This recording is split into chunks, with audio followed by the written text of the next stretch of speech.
Video चालू करने से पहले पार्ट 1 का मैं थोड़ा सा आइडिया दे देता हूँ। देखो 1988 में आई ये movie coming to America. First part में अकीम जो एक जामुंडा का प्रिंस है, वहां पे कोई गवर्नमेंट नहीं चलता है, डायरेक्ट किंग चलता है। कहानी की शुरुआत ऐसे होती है कि 21 साल का वो हो गया है और उसके 21वें बर्थडे को एक अरेंज मैरिज होने वाली है कर्नल ईजी के बेटी के साथ, जो पहले से ही सब कुछ अरेंज कर दिया है उसके माँ बाप ने। तो मूवी के 15 मिनट में बता दिया है ये बर्थडे कम शादी ज्यादा है। Beautiful. It's just that if we're going to be married, I thought we should talk to each other, get to know each other. Ever since I was born, I've been trained to serve you. Yes, I know this, but I would like to know about you. What do you like to do? Whatever you like. What kind of music do you like? Whatever kind of music you like. Are you saying that no matter what I tell you to do, you will do? Yes, Your Highness. Anything I say, you do? Yes, Your Highness. Bark like a dog. A big dog. Woof, woof, woof, woof, woof. Hop on one leg. Woof, woof, woof, woof, woof. Make a noise like an orangutan.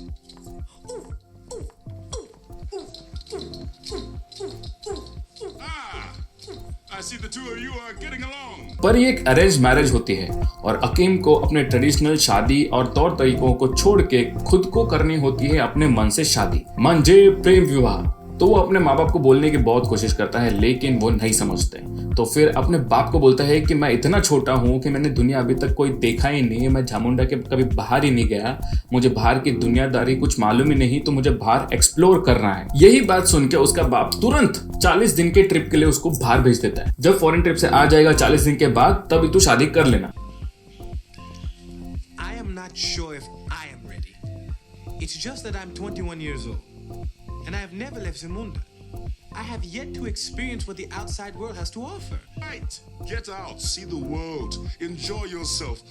And in 40 days, you will come back and marry Imani. But father, It is settled. ऐसे शर्त रखता है। अब जब उसका बाप ready हो जाता है 40 दिन उसको कहीं बाहर फॉरेन ट्रिप पे भेजने के लिए, वो और उसका फ्रेंड आर्सेनियो हॉल ये दोनों अमेरिका जाने का ट्रिप निकालते हैं। वहां कोई इंटेलेक्चुअल लड़की ढूंढ के मैं उसके साथ शादी कर लूंगा, ऐसे वो अपने दोस्त को बताता है। अभी अमेरिका में किंग को क्वीन कहां से मिलेगी? क्वींस में। न्यूयॉर्क में एक जगह है जिसका नाम है क्वींस। तो जब मैं गया था क्वींस तब ऐसे समझ लो मॉडर्न धारावाहिक में चल रहा हूँ, ऐसा इलाका है वो। तो मूवी में यही दिखाना था कि कहाँ एक जामुंडा का राजा और कहाँ एक क्वींस, ये दोनों जब जाएंगे तो कॉमेडी भरपूर रहेगी और एक मूवी कॉमेडी रोम कॉम ही है। तो वहां पे जाने के बाद कैसी मिलती है उसको उसकी फ्यूचर वाइफ, ये सब आपको मूवी में जाकर देखना पड़ेगा पार्ट 1 में। और इस बार ठीक 33 साल के बाद आई ये मूवी की सीक्वल 5 मार्च 2021। क्यों निकाला यही समझ में नहीं आया। क्या आपको अभी तक समझ में नहीं आया मैं कौन सी मूवी के बारे में बात करने वाला हूँ? तो हेलो एवरीवन, आप सबका मेरे चैनल पे है स्वागत, जहाँ पे हम यानी कि मैं और मेरा दोस्त बात करेंगे इस मूवी के बारे में। तो बिना आपका वक्त जाया किए शुरुआत करते हैं आज का व्लॉग।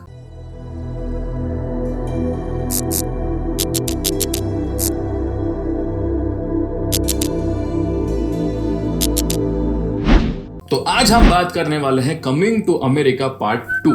तो तुरंत कहानी की तरफ भागूंगा वरना लिंक टूट जाएगा। तो कमिंग टू अमेरिका पार्ट 2 की कहानी ऐसी है कि अकीम एडी मर्फी अभी भी जामुंडा का प्रिंस है, क्योंकि उसका बाप जिंदा है लेकिन बीमार रहता है और किसी भी वक्त टपक सकता है। और ऐसे दिखा है कि वीजली स्नाइप्स ईजी जो नेक्सोडियन सोल्जर का जनरल है, तो जो पार्ट 1 में जिसका पिता अपने बेटी का रिश्ता लेकर आता है अकीम के लिए, अभी उसी का बेटा अपने बेटे का रिश्ता लेकर आता है अकीम के लड़कियों के लिए। और इजी को अपने बहन के साथ अकीम ने सही नहीं बर्ताव किया इसका गुस्सा होता है, तो वो हमेशा अकीम के ऊपर दबाव बनाए रखता है कि अगर शादी नहीं हुई तो जंग छिड़ जाएगी। अभी यहाँ पे अकीम का बाप अकीम की चिंता करते हुए ये कहता है कि पारंपरिक तौर के अनुसार राजगद्दी पे सिर्फ लड़का ही बैठ सकता है, और क्योंकि अकीम को सिर्फ 3 बेटियां हैं तो उसे किसी न किसी को तो राजगद्दी पर बिठाना ही होगा। तो अकीम का बाप उसे कहता है कि तेरा 31 साल का लड़का है अमेरिका में, जिसे तू लेकर आएगा और इस राजगद्दी पे बिठाएगा। अब ये बेटा कहाँ से और कैसे पैदा हुआ? इसलिए आपको ये मूवी देखना होगा जिसमें उन्होंने फर्स्ट पार्ट का बहुत क्रिएटिव वे से वो स्टोरी के अंदर वो ऐड किया है, जो अभी वो लड़का कहां से और कैसा है। और जो 1988 में आई ये मूवी उसके अंदर बिल्कुल ये पार्ट नहीं था, लेकिन अभी इन्होंने बराबर से मस्त में ऐड किया है। फिर जब अकीम को पता चलता है कि उसके 30 साल का लड़का है तो बस उसे लेने के लिए वो चले जाता है अमेरिका। और मूवी के 30 मिनट के अंदर मतलब मूवी का 30 मिनट खत्म होते ही वो उसके लड़की को अमेरिका से झामुंडा में वापस ले भी आता है। यहाँ पे आने के बाद अभी उसके लड़के को प्रिंस बनने के लिए टेस्ट भी देने होंगे और इसमें होंगे बहुत सारे हंगामे। देखो ये है इसका एक बेसिक कहानी। अभी इसके आगे क्या होता है क्या नहीं, कैसे ये मोड़ लेती है, कैसे ट्विस्ट आते हैं और क्या हंगामे होते हैं, इसलिए आपको मूवी देखना होगा। कहानी तो बता दिया, लेकिन ओवरऑल मूवी का क्या? अगर पूरे मूवी के बारे में बात करूं तो ऐसा लगता है पार्ट 1 को पार्ट 2 के जैसे मैच करने की कोशिश की है। मतलब same comedy, same location, same लोग, same kind of environment create करने की कोशिश की है। अगर मैं सच बोलने जाऊं तो ऐसे लगेगा कि जैसे ये सिर्फ ब्लैक कम्युनिटी के लिए मूवी बनाई है। वैसे पार्ट 1 भी ब्लैक कम्युनिटी लोगों के लिए ही थी, लेकिन ऐसे समझ लो जब ये मूवी देखोगे तब ऐसे लगेगा कि बॉलीवुड को इंग्लिश स्टाइल में थोड़ा देख रहे हो, दैट्स इट। तो मुझे तो बॉलीवुड इंग्लिश, इंग्लिश बॉलीवुड या फिर अफ्रीकन बॉलीवुड इंग्लिश या इंग्लिश अफ्रीकन बॉलीवुड ऐसा मूवी देख रहा हूँ, ऐसा फीलिंग आ रहा था। मतलब गाने भी मिल रहे हैं, अच्छे अच्छे कॉस्ट्यूम भी देखने के लिए मिल रहे हैं, डांस भी हो रहा है, एक्शन भी हो रहा है, गाली गलौज भी हो रहा है और कॉमेडी भी हो रहा है। अब जो पार्ट 1 है उसमें काफी सारा न्यूडिटी और फाउल लैंग्वेज यूज किया था, उसके कंपैरेटिवली पार्ट 2 में इतना ज्यादा नहीं है। मतलब न्यूडिटी बिल्कुल नहीं है, लेकिन फाउल लैंग्वेज है, गाली गलौज थोड़ा बहुत है और इनडायरेक्ट डबल मीनिंग के बातें बहुत सारी होती हैं। ये एक रोमांटिक कॉमेडी मूवी है। कॉमेडी एक हद तक अच्छा लगता है, लेकिन उसके बाद थोड़ा धीरे धीरे ऐसा बोर लगने लगता है और ऐसा लगता है कि भाई पार्ट 1 को फुल टोटल पार्ट 2 में लाने की कोशिश की है,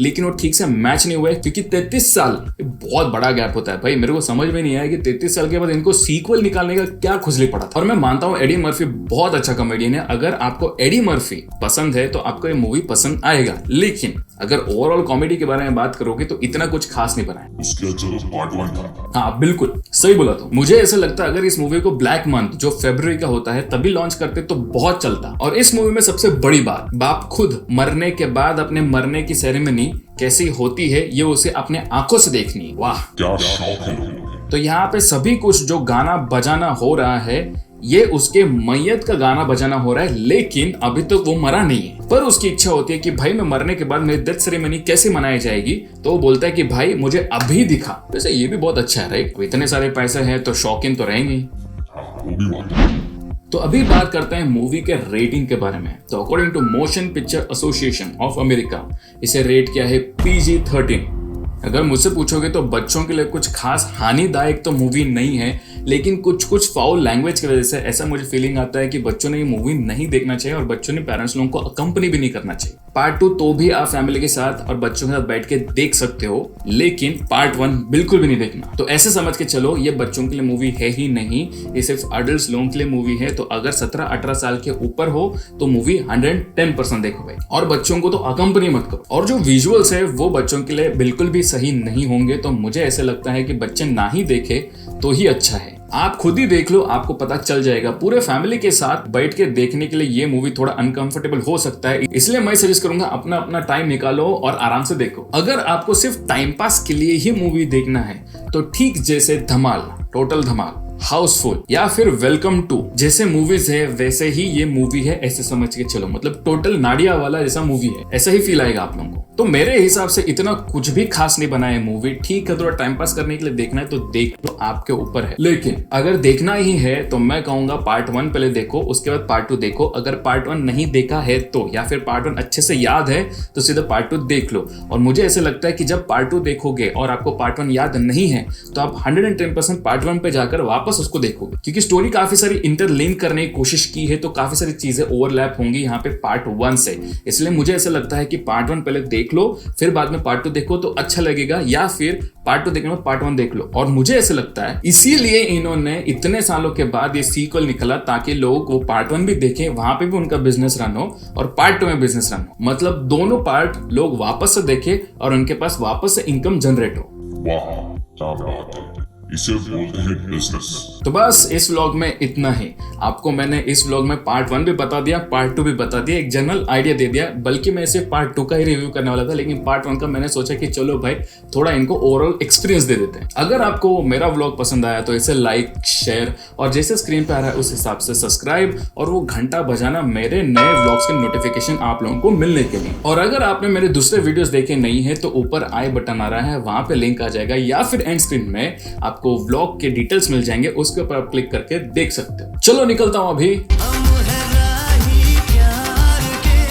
फिर मिलेंगे हंसते हंसते। Bye bye.